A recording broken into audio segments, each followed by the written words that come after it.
All right, let's continue with our rolling coverage here on the SABC. We have been crisscrossing the country. Ayanda Mhlongo is in Durban City Hall in KwaZulu-Natal. We're going to be getting the latest. Mbalenhle Mthethwa is in Katlehong, also standing by for us. Let's start with Ayanda at this point. Ayanda, good evening. KZN really coming to the fore, playing a prominent role in some of the analysis. And so all eyes have been on that province amongst some of the other key provinces. Talk to us about what has transpired and, what some of the key incidences that have occurred at this point. Anything that the IEC has acknowledged and flagged that adds to the development happening on your end? Lisa, very good evening to you and good evening to our viewers at home. Well, I'm just looking at the time now, Lisa. It's 10:30 at night. We're now over 1 hour and a half after voting stations were supposed to be closed, but there are still scores and scores of people that are queuing outside the Durban City Hall, which of course is in the heart of the Durban CBD. I tell you, Lisa, that in the years that we've covered the elections, number of elections in the past, we have never seen the numbers that have come out here today. And these people, some here have been here, we understand, for about 6 up to 8 hours waiting to get into the voting stations. Of course, this is not the only voting station here, particularly in the eThekwini Metro, where we understand that there are scores of people that are still waiting outside to be processed inside, and for them, of course, to be able to cast their ballots. We're told that in a number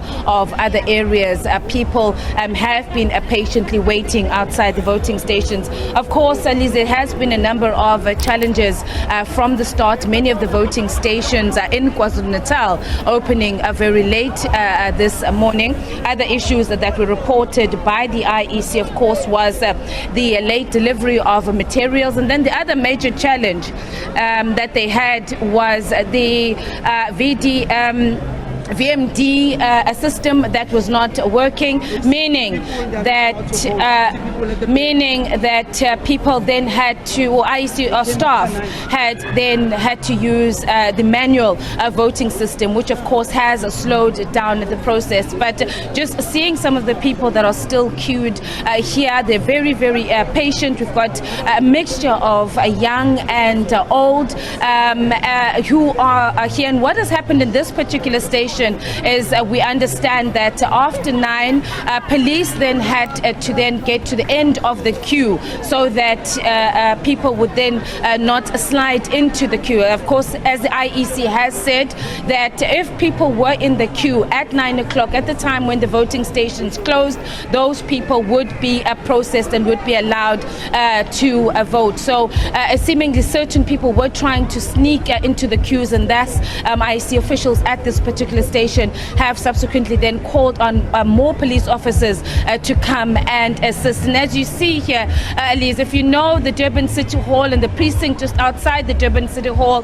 one would know that it's quite a kilometer, if not more. And these are all the numbers of people that are still waiting outside. We're also getting reports, as I was saying, in KwaMashu, in Umlazi, and some of the other parts of the province. There's also in certain areas safety concerns, of course. At least here in the Durban CBD, it is well lit. There is also a high number of police officers that are in and around the CBD. We are seeing police officers, Metro Police, South African Police Services that are patrolling. But in some areas, we understand that police seem to be a bit stretched, and there is some concerns around the safety of voters. We've got women who are standing in these queues, so there is that concern that these women now have to make their way home in sort of areas and outlying areas, many of them having to walk to their homes. And so there is safety concerns that we are getting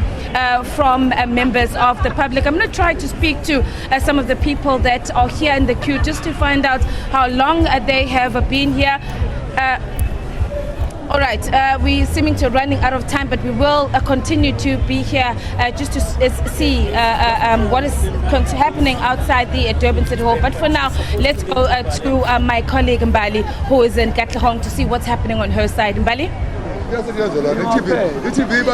Ayanda, what is happening over here is a bit of a commotion here. What you see is a gate in front of me where the police, rather your Metro Police, EMPD, have now come inside. They have been controlling the flow of people walking inside of this voting station. One of them actually came out from inside, very frustrated with the process. The queues outside are still fairly long, but this gentleman here went inside and came back outside.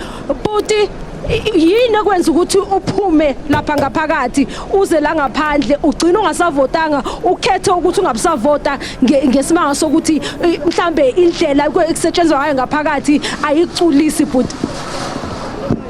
Sisi yabona ngoba ngilanga nje la ngiyafika manje mina ngifikile ngo10 ulayini ubumningi kakhulu lana ngafika manje ngathi mfowethu ngicela The gate has just been pushed.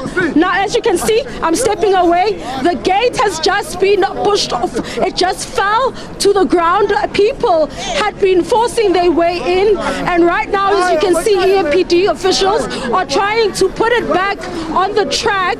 And these are the frustrations here that are taking place over here, where people feel that they cannot continue waiting after being here for hours trying to vote, and many of whom the line is long. Many people have turned their backs and left, but the line is even longer inside, and we've been prevented the opportunity to go inside and see what is happening inside. But as you can see, the line is also snaking on the inside, and what you see right now are EMPD officers closing the gate on us and only allowing EMPD officials or vehicles to come in and out of the building. I will continue speaking to people here. Ukhethe ukuthi ungabusavota yini le engakuculisi bhuti? Sisi lana ngiyafika ngiyangena ngaphakathi uleni ujeka so amaphoyisa na manje wona manje awusigate ngene imoto usigate angisazi and viva I'm going viva Buti cha Buti akuyona indawo yokuthi sikhulume ngo-MK. Bengifuna ukuthi ukhulume ngokuthi wena yini ekwenza ukuthi ungabusaphuma ungabusavota uphume uthe wena uyasebenza Buti, and isimanga salokho ukuthi ulona yindaba Buti, yini oyibone ngaphakathi engakujabulisanga ukuthi ufike la ngobani isikhathi? No, akulungile, sizodlulela komunye Buti ngoba sisi wena yindaba sisi usizwa kanjani ngesimo esenzeka la ekhaya? Yabona into eyenzekala ekhaya, abantu baningi ngalendlela bayinikelile baphuma bafuna ukulwela inkululeko, baphuma ngomningi babo. Ngeke ngabuya ekseni ngithi ngizovota ngaficula umningi ngitshena ukuthi ngizobuya nini kuntambama ngoba ngiphinda ngibuya namanje lokhu kunjalo. Hayi, abantu bayinikelile ngokuvota, bayifuna inkululeko, ngiyama lapho sisi. So what she's in fact saying is that people came in their numbers to vote, but unfortunately it seems as though they were not given the opportunity because the lines were too long, and it seems as though the process to cast their votes is taking longer than is required. Ma'am, you are here. How many hours have you been waiting? Ulinde amahora mangaki sis? Ngifike lana ngavothu ngaphinde ngahamba nje ngibuyile futhi manje na ulani bomude kakhulu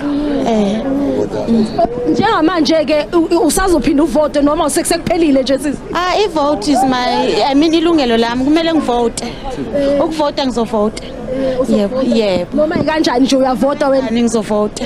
So njengoba sekuvaliwe igate sisi, asikhaphe sizame ukubona ukuthi bazokufaka yini ngaphakathi. Woza sisondele sisiwami ukuthi basibone ukuthi. So what's going to happen right now? She's saying that she is going to try, she's still going to vote and she wants to vote and she's determined that she will vote. Sisi Buti, this lady here would like to vote.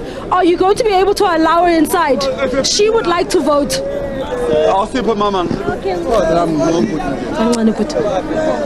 So this is the situation. Sondela. Sifuna ubona ukuthi bayakuvulela yini. Ufuna ukuvota sis.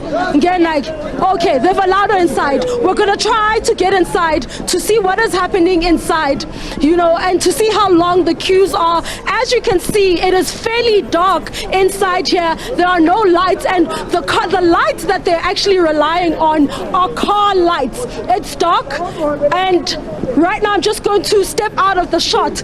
These are the queues that continue inside. Long queues continue even out here.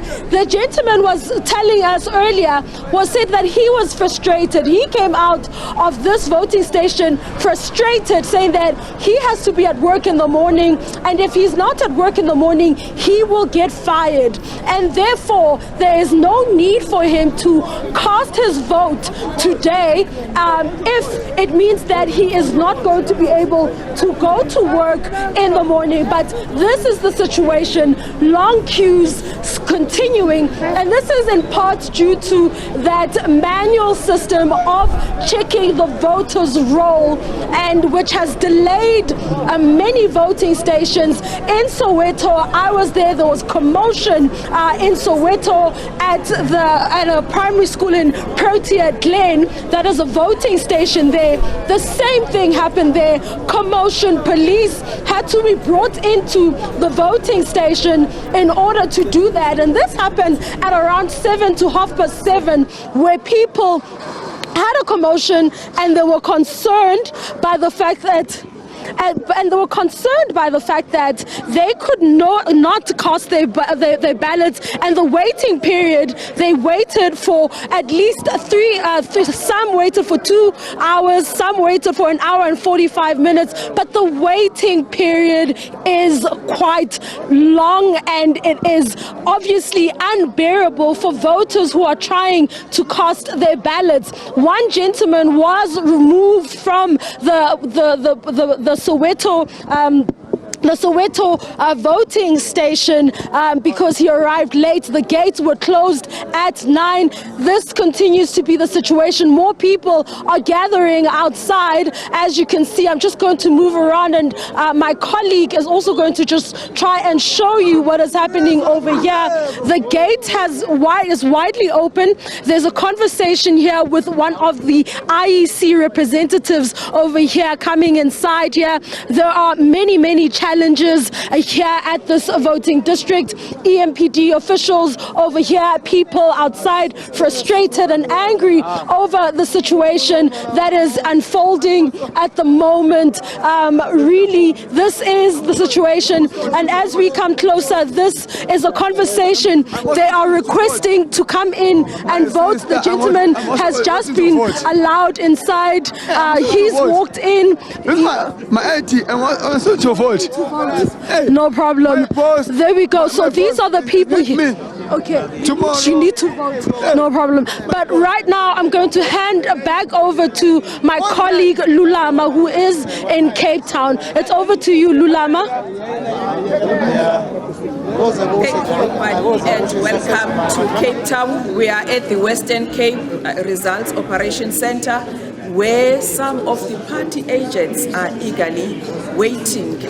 Unfortunately, here there's no TV screens where they can monitor what is happening on news. Many of them are on their cell phones.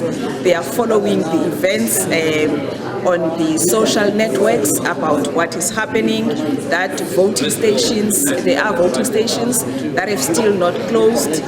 Some of them, there's still long queues outside, voters waiting eagerly to cast their votes because today is the day for them. Talking about the Western Cape is the only province that is not controlled by the governing party. The ANC is controlled by the DA. We go into this election having smaller parties emerging, where some of them There's speculation or prediction by some political parties that the emergence of these small parties are a threat to the DA's control of the Western Cape. Some of the parties that are here, let me just talk to some of the agents. We are waiting even for the results. The scoreboard now for all the national as well as the provincial ballot is 0-0 as they are waiting for the results to come. I am next to Arise South Africa. Actually waiting for the results to come. Definitely, we are issued by action. We think that the results of the received all of us might be wrong. That's what The Arise South Africa saying that they are thinking that the first results might come in at around 11. We know in most elections, the first results that usually come out are from Robben Island. Robben Island is a small community, and the significance of the Robben Island is that it is where some of South Africa's former political freedom fighters were jailed there, spending so many years in the prison. If I can talk about one of the famous prison freedom fighters, is the first democratic president, Nelson Mandela, who spent 18 years of his 27 years in jail at Robben Island.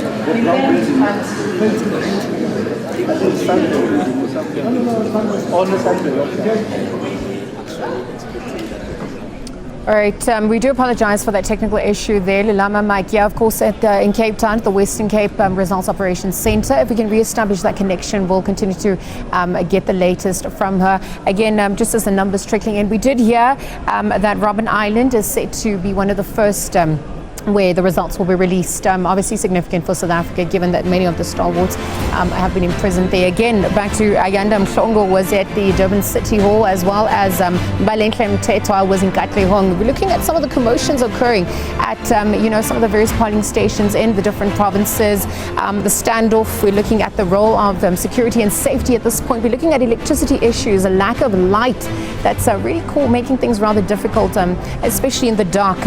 We've been bringing you coverage here well before sunrise. We continue to bring you coverage well after sunset.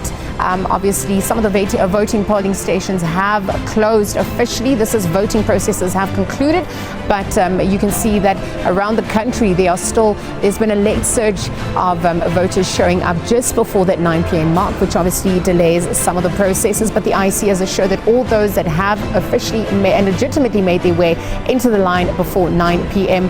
will be counted and will be a part of that official process.